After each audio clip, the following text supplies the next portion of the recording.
I took my son's phone to get fixed. The technician pulled me aside and whispered, "Sir, cancel all your bank accounts right now and get out of here." Stunned, I asked him why. He turned the phone toward me, and what I saw made my legs shake. It was a WhatsApp conversation between my son Charles and my daughter-in-law, Patricia. The words I read pierced me like broken glass. "The old man is taking too long to die. It has to be soon before he changes the will again. I already bought what we need at the pharmacy." My heart stopped. I literally felt as if someone had ripped the ground from beneath my feet.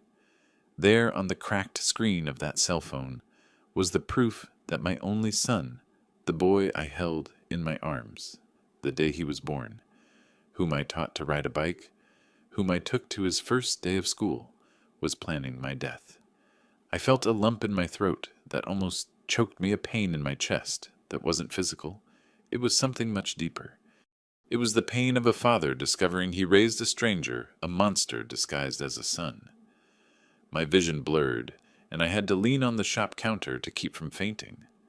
"Mr. William," said the technician, a young man of about 25, named Mark, "you need to leave here now. You cannot go back home, at least not alone." There are silences in a father's life that weigh more than screams.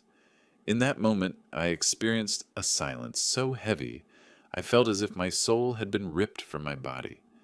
How is it that a 68-year-old man who worked 45 years as a long-haul truck driver, who built a house brick by brick, who paid for private school for his son, discovers that all of that was worth less than nothing?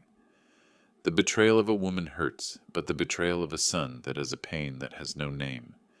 It is as if you discovered that your whole life was a lie, that the love you felt, that you sacrificed, that you showed, was one-sided.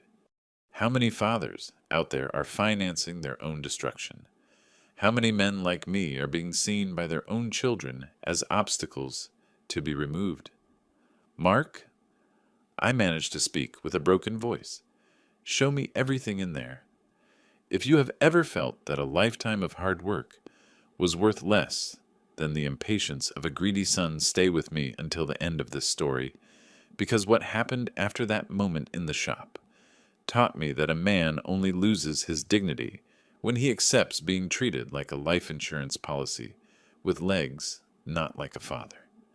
Subscribe to the channel and turn on notifications, because here I do not tell stories of victims. I tell stories of men who decided to fight back. My name is William. I am 68 years old, and until that day I thought I had a normal family. I live in a simple but decent house in a nice suburb of Chicago. I worked all my life as a truck driver. I drove across this country from coast to coast, carrying other people's dreams while building my own. I retired 3 years ago with a fair pension from Social Security. I am not rich, but I do not struggle either. I was married to Emily for 42 years, until she passed away from complications of diabetes 2 years ago. Her death left me with a void that still hurts today. She was always the heart of our home, the woman who kept the family together, who made sure there was always a family dinner on Sundays. When she died, I felt like I had lost my compass. We have an only son, Charles, 38 years old. He is a civil engineer, graduated from a private university that I paid for with a lot of sweat. I remember working extra weekends, taking additional loads just to guarantee he had the education I never had. How many times did I stop buying something for myself just to be able to pay his tuition? Charles was always a smart kid, but kinda lazy. In his teenage years, Emily and I were always calling him to responsibility because he wanted everything easy without effort. "Dad, stop. Why do I have to work if one day I'm going to inherit everything?" he used to say at 16. At that time, I thought it was just kid stuff, that he would grow out of it. He married Patricia 5 years ago, a girl who works at the bank. At first, I liked her. She seemed like a polite girl from a good family. But over time, I started noticing some weird things. She always asked about my finances, about the house, about my Social Security pension. She said it was concern that she wanted to help organize my life after Emily died. After my wife passed away, Charles and Patricia started showing up more often at the house. At first, I was happy. I thought they finally understood that I needed family close by. But now, thinking back, all the visits had a pattern. They always asked about documents, about accounts, about my plans for the future. "Dad, you can't stay alone in this big house," Charles would say. "What if something happens to you? What if you get sick in the middle of the night?" This conversation repeated every week. They insisted I sell the house and go live in a smaller apartment, or that they come live with me to take care of it. I always resisted. That house was mine and Emily's. Every corner had a memory of ours. The room where we raised Charles. The living room where we hosted friends, the kitchen where Emily made those Sunday meals. How was I going to give that up? But they insisted. And I, like a father who always wanted to please his son, started considering it. Maybe they were right. Maybe I was being stubborn. Maybe it really was better to have company. 6 months ago, after much insistence, I ended up signing some papers Charles brought. He said it was a simple power of attorney, just so he could help me with banking issues if necessary. "It's just a precaution, Dad. You're becoming forgetful about some things." Forgetful, I had never been more lucid in my life. But a father trusts his son, right? A father wants to believe his son wants the best for him. So I signed. After that, things started getting weird. Charles gained access to my bank account. He said it was to organize my expenses to help me save. Expenses started appearing that I did not remember making. Small amounts, nothing that would draw too much attention, but that added up to a considerable sum. When I questioned him, Charles always had an explanation. "Oh, Dad, it was that medicine you bought, or it was the pharmacy bill I paid for you." And I accepted it, because why would a son lie about that? The first sign I should have noticed happened 3 months ago, one Sunday at lunch. I always made sure to keep the tradition Emily started. Every Sunday was family lunch. Even though now it was just the three of us, I insisted. That day, I was telling a story from my trucking days and adventure that happened down in Florida. When Charles interrupted me, "Dad, you already told that story like 5 times, don't you remember?" I was confused. I was sure it was the first time I was telling that specific story, but Patricia confirmed. "It's true, Mr. William. Last week you told us the same story." I left that lunch feeling strange. Was I really repeating stories? Was my memory failing? I started questioning myself, doubting myself. A man of almost 70 always has fear when they start talking about memory problems. From then on, they started pointing out other forgetfulness of mine. "Dad, yesterday you called asking if we were coming to eat, but you had already asked in the morning. Or you put the house keys in the wrong place again." It was little things that made me doubt myself. And the more I doubted, the more they reinforced the idea that I was getting forgetful, that I needed help, that I could no longer live alone. The second sign was financial. I started noticing that my bank account was always lower than I remembered. When I asked Charles, he said he had paid some bills of mine that were overdue. "You forgot to pay the electricity and the phone, Dad. I had to pay them so they wouldn't get cut off." But I was sure I had paid those bills. I was always very organized with money, a habit of a trucker who has to control every dollar, so as not to get into trouble on the road. Even so, I accepted his explanation. After all, if he said he paid them, he must have paid them. The third sign happened when I tried to withdraw money at the bank and discovered my PIN had been changed. I went to the branch to complain, and the manager explained it had been changed at the request of my son, who had my power of attorney. "But I didn't ask him to change my PIN," I protested. Mr. Williams, said the manager with that condescending tone used with old folks. "Maybe you forgot. Your son said you were confusing your passwords." Again that word, forgetting, as if I were a senile old man who cannot remember even his own name. But I knew I hadn't forgotten anything. I knew I hadn't asked to change any password. That was when I started to suspect something was wrong. The fourth sign came when I found papers scattered on my table. Documents I didn't remember taking out. They were copies of my ID Social Security card proof of income bank statements. When I asked Charles, he said he had asked Patricia to organize my documents to make it easier when I needed them. Facilitate what? I asked. Oh, Dad, anything you need. Dr. Bank Notary. You know how it is at your age, there is always some paperwork. At your age. As if I were mentally invalid. The fifth sign was when they started insisting I get a complete medical checkup. Dad, you haven't been to the doctor in a long time. You need to get some tests for your head. Tests for my head? They couldn't even hide the insinuation. I don't need any tests. I am very well, thank you. But, Dad, we are worried about this forgetfulness. What if it's Alzheimer's? It's better to discover it early to start treatment. Alzheimer's. The word every old person fears hearing. They knew mentioning that would scare me would make me question my own sanity. And it worked. I started to get scared. What if there really was something wrong with me?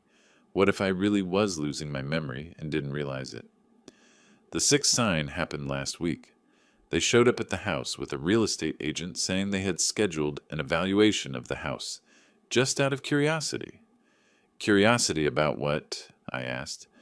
Oh, Dad, just to know how much it's worth in case one day you want to sell it. But I had never said I wanted to sell. On the contrary, I always made it clear I wanted to die in that house. The agent was a nice man, middle-aged, who spent hours measuring rooms, evaluating finishes, calculating values. At the end, he announced, a house like this in this location is easily worth about $350,000. I saw the shine in Charles and Patricia's eyes when they heard the appraisal. The seventh and final sign was what finally woke me up to reality. 3 days ago, Charles came home with a paper in his hand, saying it was an update to the power of attorney I had signed. Dad, the lawyer, said that power of attorney you signed didn't cover everything. You need to sign this new version to include medical issues, too. I read the document quickly. It was full of complicated legal terms, but what I understood made me uncomfortable. That document gave Charles total power over my life. Medical decisions, hospitalizations, sale of assets, everything. I'm not going to sign this, I said. Why not, Dad? It's just to make it easier if some emergency happens. Because I don't want to give all that power to anyone. While I am sane, the one who makes the decisions in my life is me. Charles got annoyed, but hid it. Okay, Dad, we'll talk about this later. But I knew the subject wasn't going to end there. There is a specific loneliness of a man who raised a son who later became a stranger. It is a loneliness that hurts more than any physical pain because it attacks your identity as a father, as a provider, as a patriarch. And it was that loneliness I started feeling in the last few months without really understanding why. After Emily died, I naturally started depending more on Charles and Patricia for emotional support. Not that I was needy. I was always a man of few close friends, the type who solves problems alone. But the loss of a partner of 4 decades leaves a void that only someone who has gone through it understands. Charles always took advantage of that. When I showed any longing for his mother, any moment of emotional fragility, he quickly appeared with some solution. Dad, why don't you come spend a few days at our house? Or, Dad, we could hire a maid to take care of you. Take care of me as if I were an invalid. But what I didn't realize was how they were systematically isolating me from the few people who were still part of my life. When my best friend David appeared to play dominoes, Charles always found an excuse to interrupt. Dad, I need to talk to you about some important documents. When the neighbor, Mrs. Connie, came to have coffee, Patricia always made comments. Be careful with that woman, Mr. William. Widows always have hidden agendas. As if a 70-year-old lady was going to be interested in scamming me. They created a bubble around me where only they had access. Only they were trustworthy. Only they truly worried about me. And I, in my naivety of a father who wants to believe the best of his children, fell into that trap. The financial exploitation happened subtly but constantly. Every month expenses appeared in my account that I didn't remember authorizing. When I questioned, there was always a plausible explanation. Dad, it was the heart medicine you asked me to buy. It was the appointment with the private cardiologist we scheduled. It was the car repair you authorized. Each individual explanation made sense, but the whole thing was impoverishing me little by little. In 6 months, my emergency savings decreased by almost $20,000. For a retiree, that is a fortune. The most perverse thing is that they made me feel guilty for questioning. Dad, we just want to take care of you. Why so much distrust? It was as if my financial prudence, a characteristic I cultivated all my life, was a symptom of senile paranoia. The psychological manipulation was worse than the theft. They had created a narrative where I was a confused old man, forgetful, incapable of taking care of myself, and the worst part, I was starting to believe that narrative. Every man is afraid of aging and losing his capabilities. It is a primitive ancestral fear that affects our masculine identity. The idea of no longer being capable of needing to be taken care of losing autonomy, is terrifying for any real man. They knew that and exploited that fear. Every lapse they alleged I had, every confusion they said I made, was a hammer blow to my self-confidence. Little by little, I started doubting my own perceptions. There are pains that a man swallows for years until one day the throat can't take it anymore. And that pain of not being respected by his own son, of being seen as a nuisance, of having my capacity questioned, constantly was consuming me from the inside.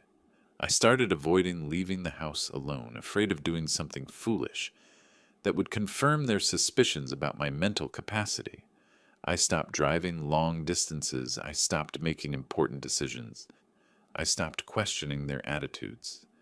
I was becoming exactly what they wanted, a dependent, insecure old man who accepted passively any decision they made for me. Male loneliness has specific characteristics. We men don't have the feminine ease to talk about feelings, to seek emotional support, to admit vulnerability.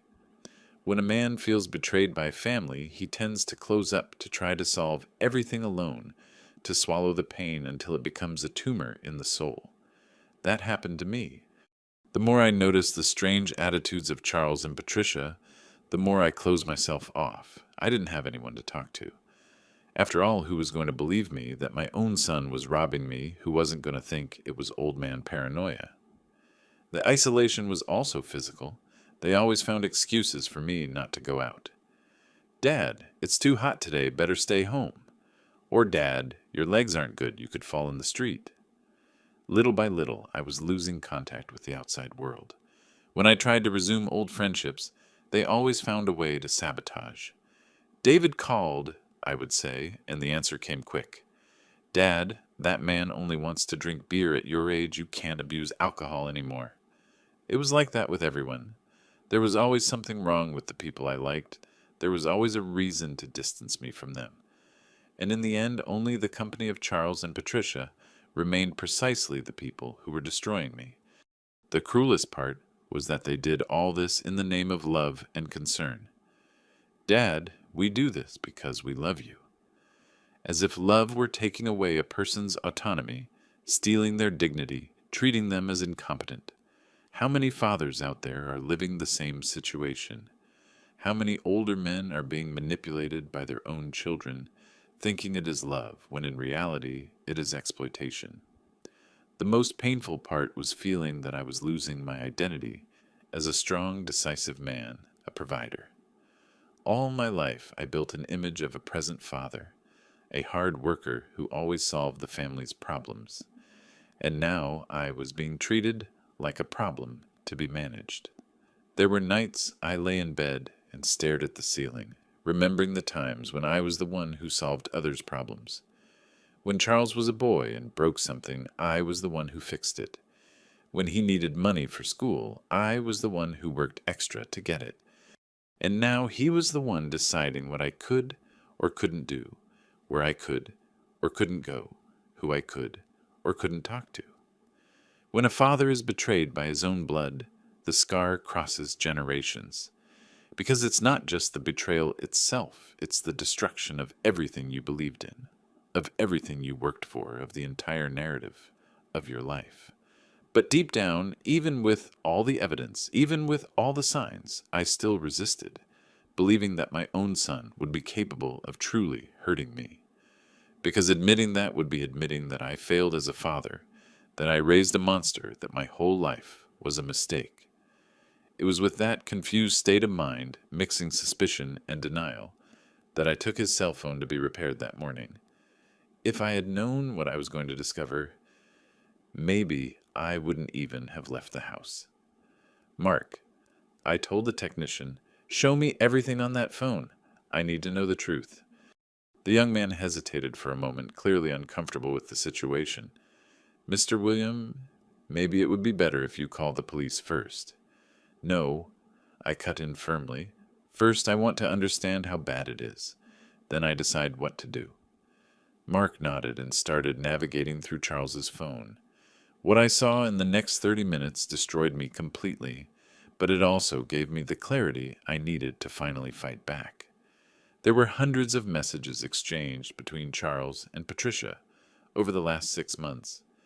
Messages that showed cold, calculated, detailed planning. It wasn't impulse. It wasn't momentary greed. It was an elaborate conspiracy against my life. The old man is resisting signing the new document, Charles had written 3 days ago. Then we're going to have to accelerate Plan B, Patricia replied. What Plan B? I asked with a trembling voice. Mark kept scrolling. There were searches about medications, about lethal doses, about how to simulate heart attacks in the elderly. There were conversations about how to behave after my death so as not to raise suspicions. It has to look natural, she had written. Patricia, old age plus sadness for the loss of the wife, plus health problems, plus expected death. I felt as if I had been punched in the stomach. My own family was coldly calculating how to kill me and make it look natural. But the worst was yet to come. Mark found a folder called Important Documents on the phone. Inside there were photos of papers. I had never seen a new will with my forged signature leaving everything to Charles, a fraudulent life insurance policy in my name and a fake medical report testifying that I had senile dementia. My God, I whispered, they forged my signature. There is more, sir, said Mark with pity. There are audios here. The audios were recordings of conversations between Charles and Patricia, at home probably made by one of them as insurance against the other. In the first audio, I heard my son's voice saying, if he doesn't sign that power of attorney soon, we're going to have to use the plan we talked about. The one with the medicine? Patricia asked. Yes, a few more milligrams of the heart medicine every day until the heart can't take it anymore. My medicines? They were poisoning my medicines. In the second audio, I heard something even more shocking. After the old man dies, we wait about 6 months and get rid of the house. With $350,000 from the sale, plus the life insurance, we can start a new life.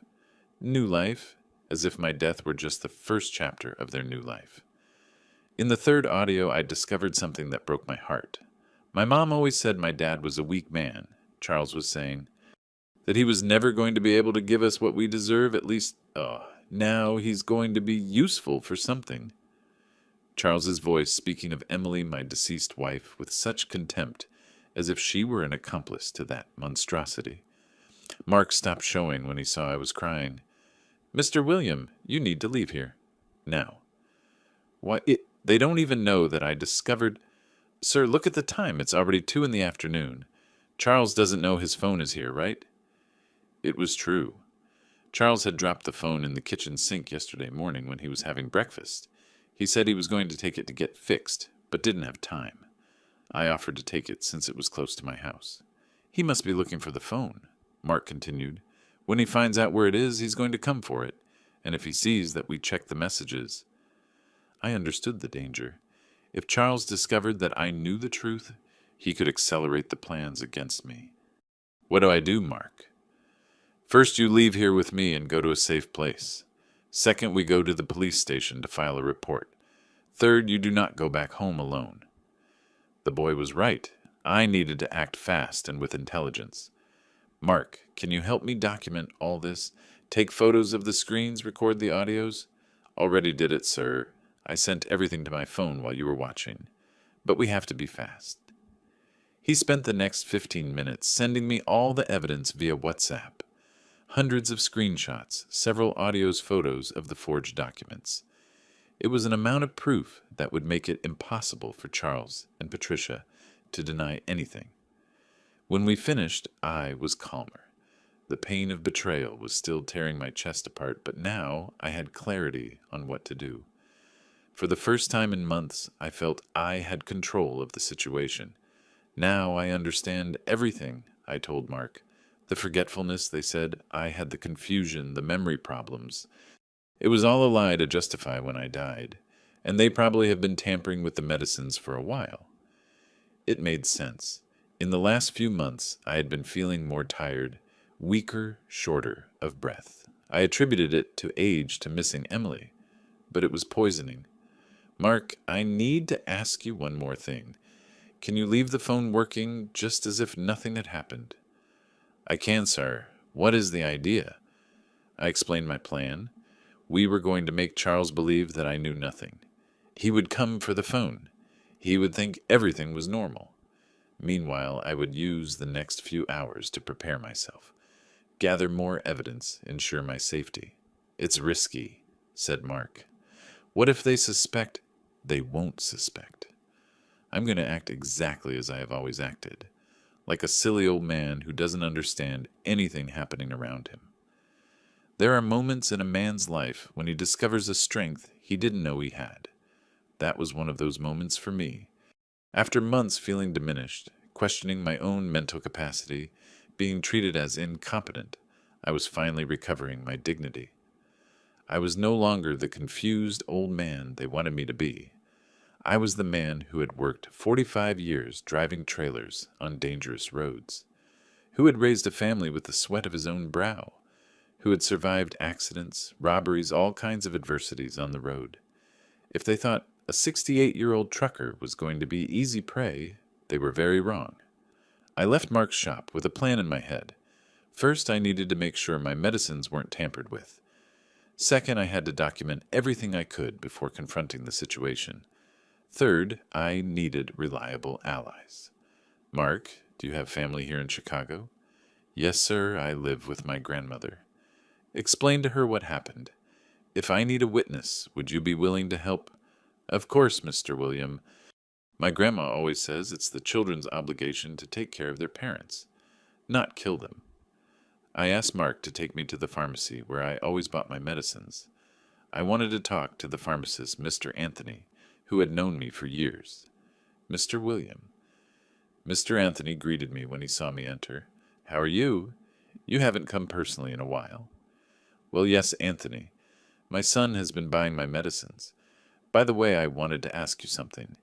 Can you check if the medicines I take at home are the same as the ones you sell? I showed him the bottles that were always on my nightstand. Mr. Anthony examined each one carefully. How strange, he said, frowning. These medicines have the correct packaging, but the pills have a slightly different color, and this one here, he took the heart medicine bottle, has some pills that are not from the same brand. My blood ran cold. What do you mean, Anthony? It seems someone mixed different medicines in the same bottle. Look, there are pills from the original lab, but there are others that are generics from another brand, and there are some I don't recognize. It was the proof I needed. Charles really was tampering with my medications. Anthony, can you separate those weird pills and give me new sealed medications? Of course, Mr. William, but you should show this to a doctor. Mixing medications like this can be very dangerous. I left the pharmacy with concrete proof of the attempted poisoning and with new medications, which I kept in a place where Charles would never look in the glove compartment of my car. The next step was going to the bank. I needed to understand exactly how much money they had taken from my account and how it had happened. At the bank, I asked to speak with the manager, Mr. Fred, who had handled my account for more than 10 years. Mr. William, good to see you. But your son was here yesterday, by the way. He said you wanted to make more transfers. What transfers, Fred? The manager showed me the statement on the computer. In the last 6 months, dozens of small transfers had been made from my account to an account I had never heard of.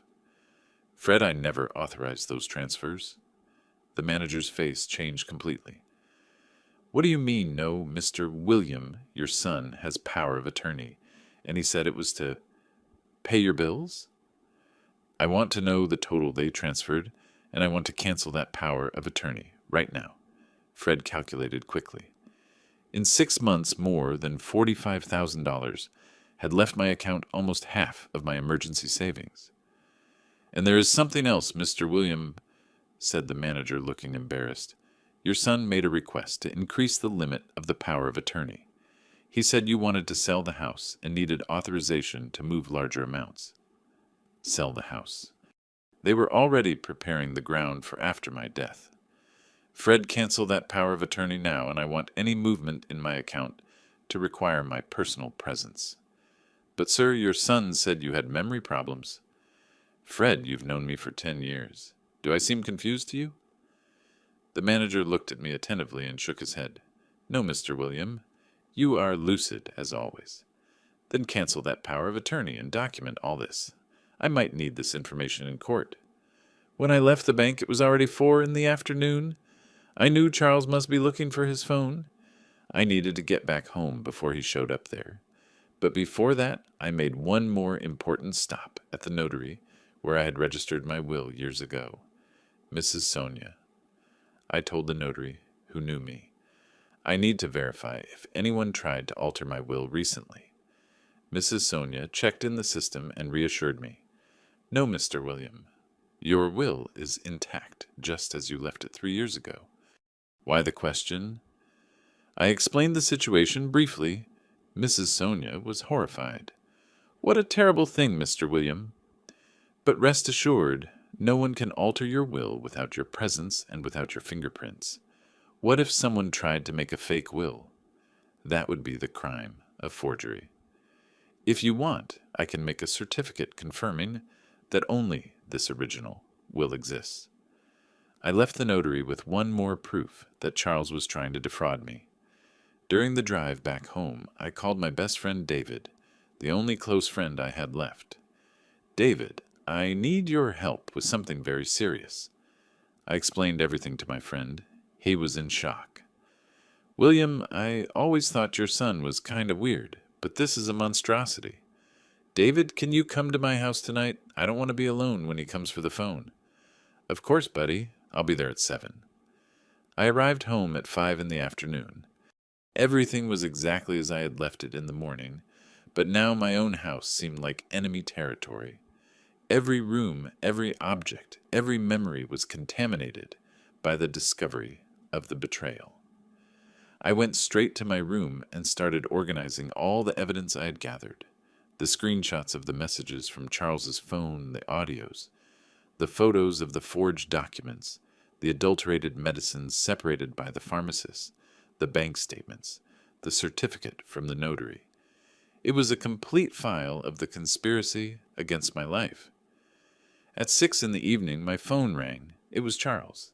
Dad, are you home yet? I'm here, son. Why? It's just that I left my phone there at the house in the morning. Did you see it? Yes, I saw it. I took it to get fixed. The screen was all broken. Oh, thanks, Dad. Is it ready? It is. The guy at the shop did a good job. It looks like new. That's great. Can I come pick it up? Of course, son. I'll be here. When I hung up, my hands were shaking. Not from fear, but from contained rage. For the first time in months, I knew exactly what was happening. I was no longer the confused victim they wanted me to be. The same man who carried his son on his shoulders one day finds himself without a floor to stand on. But sometimes when that floor disappears, one discovers one can fly. At 7 o'clock, sharp, my friend David arrived. I quickly explained the situation and showed him part of the evidence I had gathered. David turned white as a sheet. William, this is attempted murder. You need to go to the police now. I'm going, buddy. But first, I want to confront my son personally. I want to look him in the eyes and see what he has to say. It's dangerous, William. That's why I asked you to come. If something happens to me, you are a witness to everything. At 7:30, Charles arrived. He came alone without Patricia, which seemed strange to me. Usually they walked together when they came to visit me. "Hi, Dad." He greeted me normally, giving me a kiss on the cheek, the same kiss he had given me since he was a child, but now it disgusted me. "Hi, David," he greeted my friend. "What a surprise to see you here." "I came to play dominoes with your dad," David replied, pretending well. Charles seemed slightly annoyed by David's presence, but didn't show it. "Dad, my phone. It's already on the living room table. It came out perfect." Charles went for the device and examined it carefully, tested the screen, opened some apps, verified that everything worked. He seemed satisfied. "How much was it, Dad?" "The guy didn't charge. Said it was quick." "That's great. Thanks for taking it." Charles put the phone in his pocket and headed for the door, but I stopped him. "Son, before you go, I wanted to talk about something." He stopped, slightly tense. "About what, Dad?" "Sit here for a bit." Charles sat in the armchair, but I realized he was calculating distances, watching the exits. Instinct of someone who knows they might be in trouble. "Charles, I've been kind of worried about some things." "What kind of things?" "My finances. It seems money is disappearing from my account." His face didn't change expression, but I noticed an almost imperceptible tension in his shoulders. "Dad, what do you mean? Disappearing? Are you getting forgetful about some expenses?" "No, Charles. I'm not forgetful about anything. It was $45,000 in 6 months.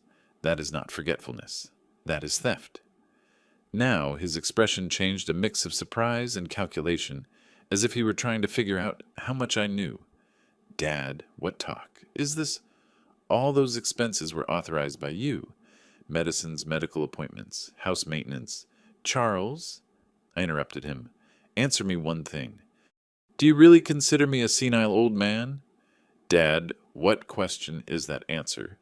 Do you think I'm incapable, that I no longer understand anything happening around me?" Charles hesitated for a moment, probably realizing there was something different in my tone. "Of course not. Dad, it's just that at your age." "At my age, what, Charles? Speak." "Dad, you've been kind of confused lately. We just want to help." That was when I lost my patience completely. "Confused, Charles? Do you think I was confused when I discovered the messages on your phone?" The silence that followed was deafening. Charles froze his face, losing all color. David moved in his chair, ready for anything. "What messages, Dad?" Charles tried to say, but his voice came out weak without conviction. "The messages where you plan to kill me. Charles, where you calculate how much my life is worth in money." Charles stood up abruptly, the mask of the concerned son finally falling off completely. "Dad, I don't know what you're talking about." "Don't lie to me anymore," I exploded, also standing up. "I saw everything, the conversations about poisoning, the plans to forge my will, the audios where you talk about my death as if it were a business deal." Charles looked quickly at David, then at the door, calculating options. It was in that moment I realized I didn't know my son. The man standing in my living room wasn't the boy I had raised. He was a stranger, a cornered predator. "Where are those messages?" he asked, trying to regain control of the situation. "Do you think I'm an idiot? Do you think after discovering you want to kill me, I wasn't going to take measures?" That was when Charles showed his true face. The expression changed completely, becoming cold, calculating. "Dad, you don't understand the situation. Your life no longer has quality. You are alone, sad, sick. We were just going to accelerate a process that was already happening. Go get your wife, Charles. If we are going to settle this, we are going to settle everything at once." Charles hesitated, but ended up taking his phone. "Patricia, come here to my dad's house. Now, it's urgent." While we waited, the silence in the living room was heavy. Charles no longer tried to deny or lie. He knew he had been discovered, and now he was just calculating how to minimize the damage. "Dad, we can talk about this civilly." "Civilly? You call planning to poison your own father civilized?" "Dad, the money was going to stay in the family. It's not like we were going to give it to strangers." "Charles, you aren't understanding. It's not about the money. It's about the fact that you want to kill me. It was supposed to be painless. Are you talking about my death? Charles, how can it be painless for a son? David shook his head, horrified. William, I never saw anything like this in 60 years of life. 15 minutes later, Patricia arrived. She entered the living room feigning normality, but I noticed immediately the tension when she saw our expressions. Hello, Mr. William. Hello, Mr. David. Did something happen? Sit down, Patricia, I said with a firm voice. Let's talk about the plan you made to kill me. Patricia went pale instantly. She looked at me, then at her husband. Charles made a gesture indicating that I knew everything. Mr. William, I don't know what you are talking about. Patricia, I interrupted her. Your husband already confessed everything. No use lying any more. Her mask also fell, and what I saw underneath gave me chills. It was a coldness, a total absence of remorse or humanity. Okay, she said, sitting down calmly. Now what? What do you plan to do? The naturalness with which she assumed the attempted murder was more terrifying than any denial. Now, I want to know why you did this. Money, Patricia replied without hesitation, and freedom. Increase the dose little by little. In a few weeks, your heart wouldn't be able to handle it. It would look like natural death. And if someone suspected... Suspect what? Charles laughed. Man of 68 years, widower for 2 years with heart problems, the most natural death in the world. And the forgetfulness you invented. To create a history of dementia, explained Patricia. If anyone asked anything, we were going to say you already had. Alzheimer's, that you were suffering. We thought of everything. We planned for months, confirmed Charles with a sick pride. It was in that moment I realized something important. They showed no regret. They were frustrated for having been discovered, but not sorry for what they tried to do. And now? Asked Patricia. Are you going to call the police? Yes. Dad, Charles tried one last time. We can solve this as a family. We don't need to involve the law. Solve how, Charles, you tried to murder me. It was an error in judgment. Error in judgment? You spent months planning my death. David stood up. William, I'm going to call the police now. No, said Patricia calmly. Without concrete proof, it won't be worth anything. It's your word against ours. That was when I smiled for the first time in the night. Patricia, do you think I would confront you without having proof? I showed them some of the hundreds of screenshots I had taken of the messages from Charles's phone. I showed them the audios Mark had sent me. I showed them the adulterated medicines the pharmacist had separated. As I showed them the evidence, I saw despair take over both of them. They realized there was no escape. How did you get this? Asked Charles, horrified. You underestimated me. You thought because I'm old I'm an idiot. Dad, we can make a deal. What kind of deal, Charles? We return all the money. We apologize. We promise never again. Charles, you tried to kill me. There is no deal possible. That was when Patricia showed her true nature. She got up abruptly and lunged at me, trying to take the phone where the evidence was. David reacted fast, stopping her. Charles also got up, but hesitated, not knowing whether to help his wife or try to convince me. Let her go, shouted Charles. Only if you stay quiet in your place, replied David. Patricia was struggling like a wild beast. You don't understand. We need that money. We deserve that chance. Deserve? I asked. Deserve to kill someone. You already lived your life, she shouted. Now it's our turn. At that moment, the police arrived. David had managed to call discreetly while Patricia tried to attack me. 2 officers entered the living room and quickly controlled the situation. Charles and Patricia were immobilized and handcuffed. Are you William? Asked one of the officers. That's me.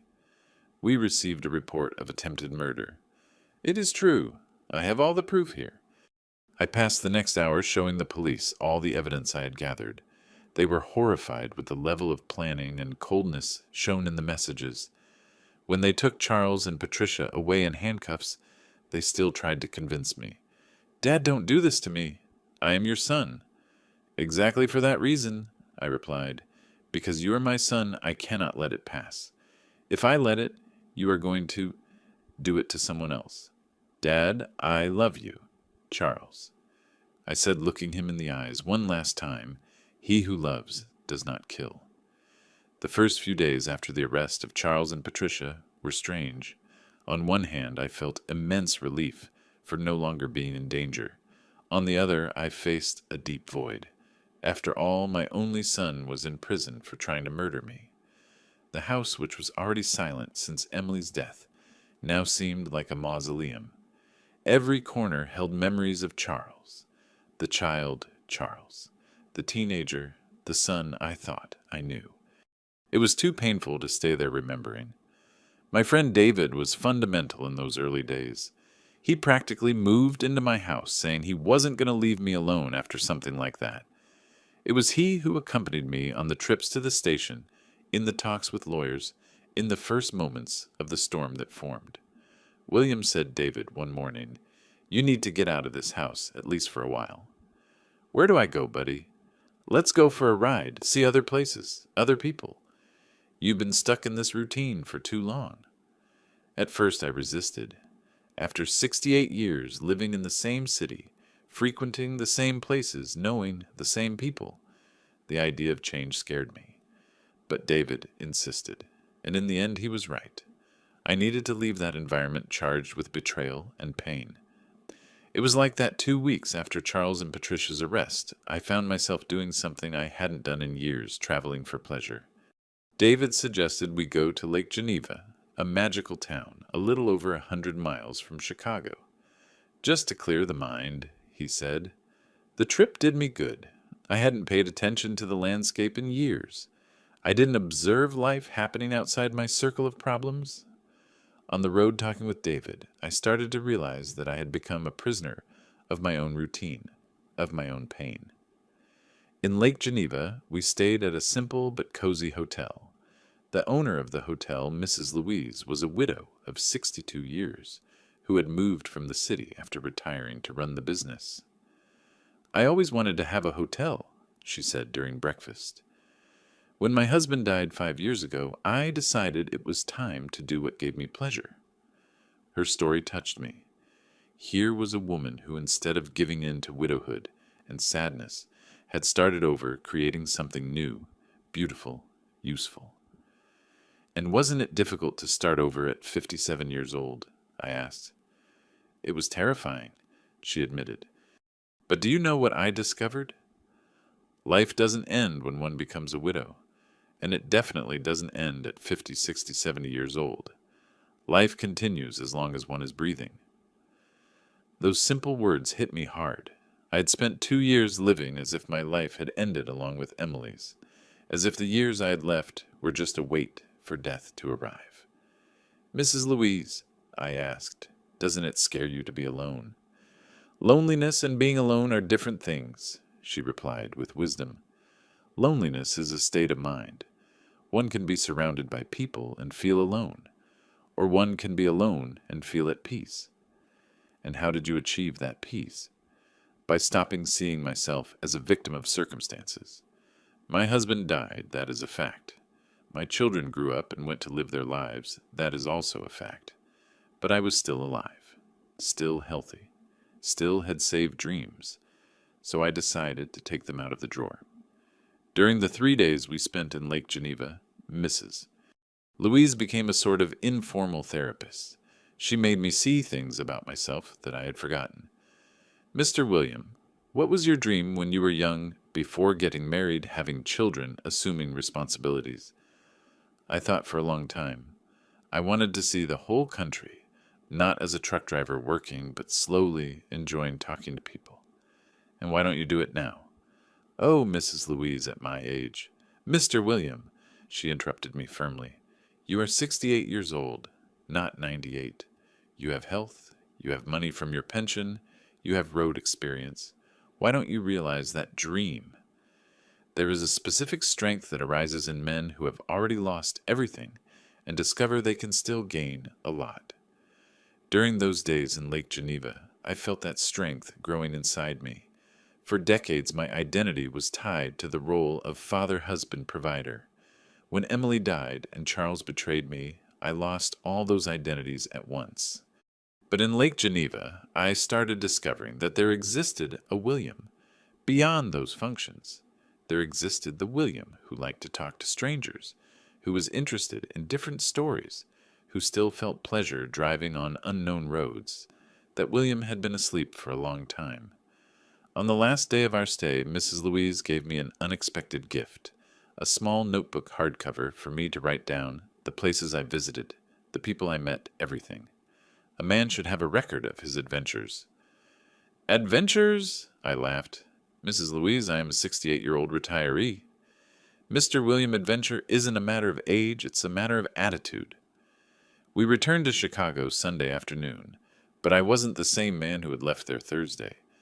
Something had changed inside me. Monday, instead of staying home ruminating on problems, I went out to walk around the neighborhood. I hadn't done that in years, simply walking without destination, observing life around. That was how I met Mr. Raymond, a 72-year-old retiree who every day took his 6-year-old grandson to school. We talked in the park, and I discovered he had been an airplane mechanic in the Air Force. Mr. Raymond, did you fly a lot? I never flew as a passenger, he laughed. I only took care of the planes on the ground, but it was my dream to fly. And why don't you realize that dream now? Oh, Mr. William, at my age? Mr. Raymond. I said, imitating Mrs. Louise, dreams don't have age, they have desire.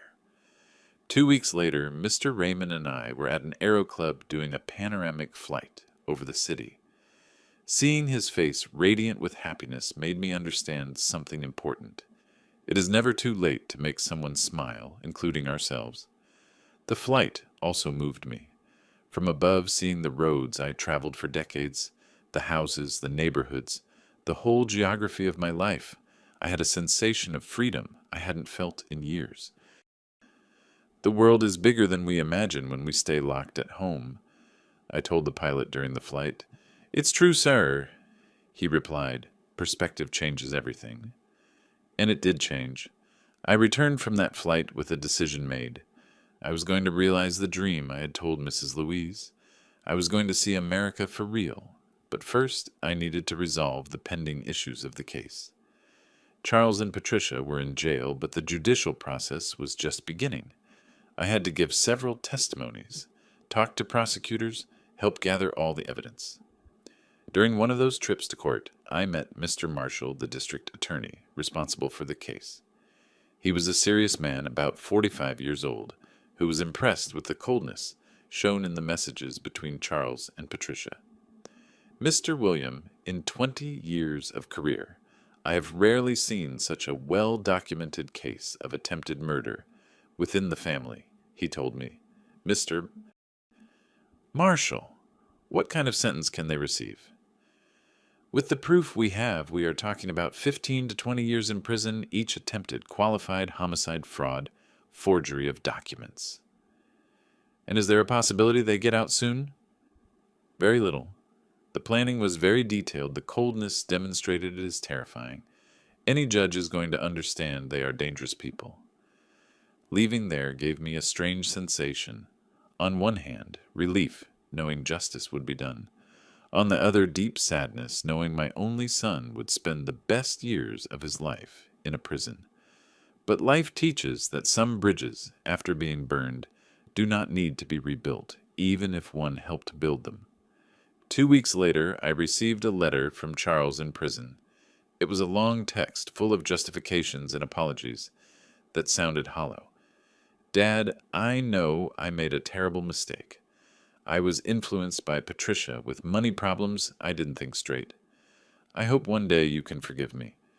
I kept the letter in a drawer without answering. Maybe one day I would find words for an answer. But at that moment, my energy was being channeled to rebuild my life, not to fix the life of the one who tried to destroy me.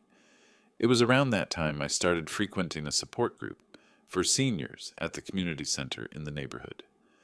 Not because I felt like a victim, but because I wanted to meet other people who had gone through similar challenges. It was there I met Mrs. Mercedes, a 74-year-old lady who had been abandoned by her 3 children when she was widowed. Mr. William, she told me in one of the meetings, it took me 10 years to understand something.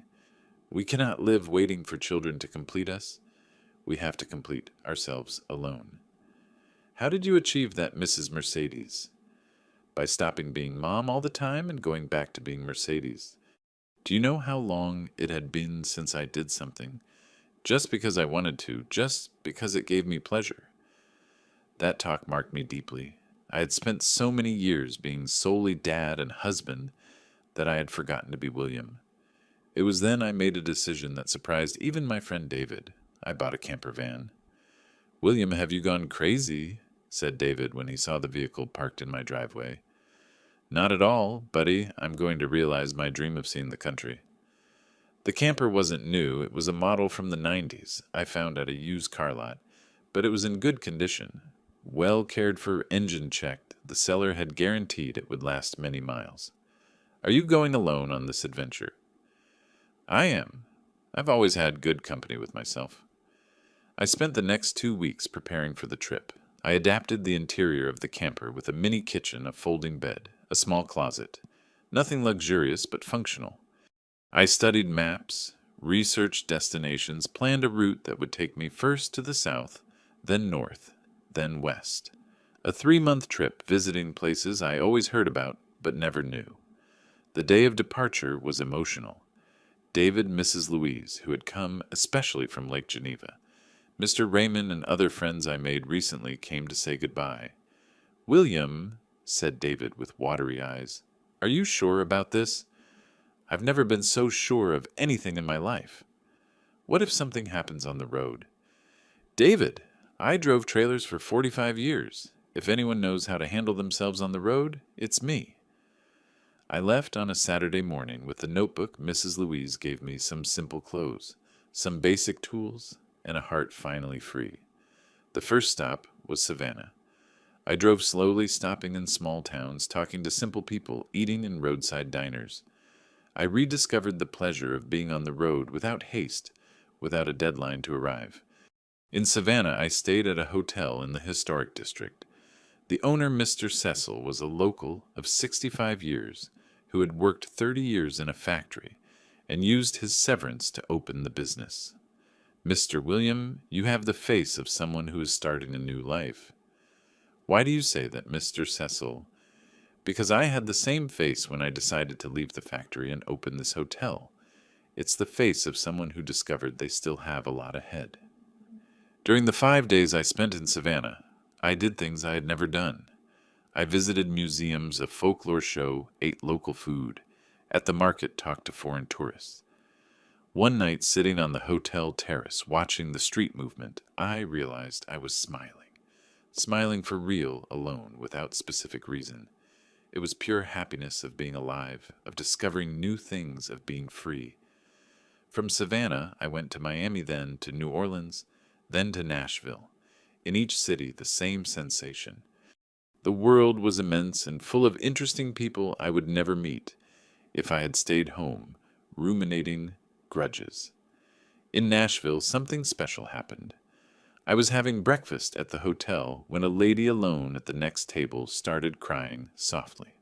I approached carefully. "Are you okay, ma'am?" It was Mrs. Iris, a 71-year-old woman who had traveled alone for the first time in her life to visit places from her youth. "I'm fine," she said, wiping her tears. "They are tears of happiness. At 71 years old, I finally had the courage to travel alone. Why did it take so long? Because I always thought old ladies shouldn't walk alone, that it was dangerous, that people were going to talk. What nonsense, right?" We spent the day talking. Mrs. Iris had lost her husband 3 years ago, and her children thought she should stay home behaving well, waiting for death to arrive. But then I thought, if I die tomorrow, at least I want to die having done what I felt like doing. At sunset, I suggested she accompany me on the next part of the trip. "Where are you going?" "To the coast." "Do you want to see the ocean?" Her eyes shined. "It was always my dream." "Then let's go." And that was how I gained an adventure companion. Mrs. Iris was a widow, independent, full of stories, and with a curiosity about life that inspired me. We traveled together for 6 weeks, visiting Malibu, Santa Monica, seeing beaches, mountains, cultures completely different from ours. We slept in separate rooms in hotels but shared meals, talks, discoveries. William, she told me one night in Santa Monica, thank you for giving me courage for this. Mrs. Iris, the one who gave me courage, was you. You showed me that life can surprise at any age. It wasn't romance. We were two old folks discovering that true friendship can be born at any moment in life. It was pure companionship based on mutual respect and the joy of being alive. When we returned to Nashville so she could catch her flight back to her city, we said goodbye, with the promise to keep in touch. William, you changed my life. You also changed mine, Mrs. Iris. I continued the trip alone, but carrying a valuable lesson. True human connections can happen at any moment, in any place, at any age. Back in the center of the country, I passed a few weeks in Denver, visiting tourist sites I had never known despite living relatively close. It was there I received a call from my lawyer, Mr. Robert, who was following the case. Mr. William, the district attorney, informed me that Charles and Patricia were convicted. She received 18 years, he 15. And now they served the sentence. They tried to appeal, but with the proof we had, they didn't have a chance. I hung up the phone, feeling a mix of justice done and definitive sadness. My son would pass the next 15 years in prison. When he got out, probably I would no longer be alive. But it was the destiny he had chosen. 3 months later, I returned to Chicago transformed, tanned by the road sun thinner with stories to tell and a completely new perspective on life. David received me at the airport. I had left the camper in Denver for service with an emotional hug. William, you're unrecognizable. How, I don't know, younger, more cheerful, as if you had lost 10 years. He was right. I felt younger, more willing, more interested in life. The trip had given me back something I thought I had lost, forever hope in the future. Today, 6 months after that afternoon in Mark's shop, I look back and see not only the tragedy of betrayal, but mainly the transformation that came after. I am living in a smaller, more practical house in a different neighborhood. I sold the old house. I could no longer live surrounded by those contaminated memories. With the money from the sale, besides guaranteeing my financial security, I managed to realize several dreams I had kept in dusty drawers. The camper became my faithful companion. Every 3 months, I hit the road to see a new place. I have visited practically every region of the country, always finding interesting people, inspiring stories, landscapes that feed my soul. I keep regular contact with Mrs. Iris, who returned to her home but also became a tireless traveler. She called me last week excited about a trip she is planning to Arizona. Our WhatsApps are full of photos of beautiful places and accounts of adventures. She inspired me to create a club of adventurers, of the best age seniors who refuse to accept that life ends at 60. My friend David became my companion on some trips. Mr. Raymond also has accompanied me a few times. We discovered that the best company to discover the world are people who, like us, still have curiosity and desire to be surprised. About Charles. I can say I found a form of peace. It's not forgiveness, at least not yet. It is more an acceptance that some people choose paths we cannot understand nor accept. I answer his letters occasionally, but without promising a future that maybe will never happen. There are pains that a man swallows for years until one day the throat can't take it anymore. But there are also joys that a man can discover at any age, as long as he has the courage to leave the comfort zone. What I learned in these 2 years transformed me deeply. I learned that being a dad is not the only identity that defines a man. I learned that widowhood is not synonymous with loneliness. I learned that betrayal, however painful it may be, can be the push we needed to discover who we really are. Mainly, I learned that it is never too late to start over. Life doesn't end at 60, at 70, at 80. Life ends when we stop dreaming. Stop being interested in the world. Stop being surprised by possibilities. Today, at 68 years old, I feel more alive than I felt at 50. Not because I ignore what happened, but because I chose to build something new over the rubble of what was destroyed. How many fathers out there are accepting crumbs of affection from their children? How many older men are settling for a half-life because they think they already did what they had to do? I almost was one of those men. I almost accepted being treated like a nuisance, like an obstacle, like dead weight in others' lives. If it hadn't been for Mark's honesty in the shop, probably I wouldn't even be here to tell this story. But life taught me a valuable lesson. Dignity is not negotiated. Respect is not begged for.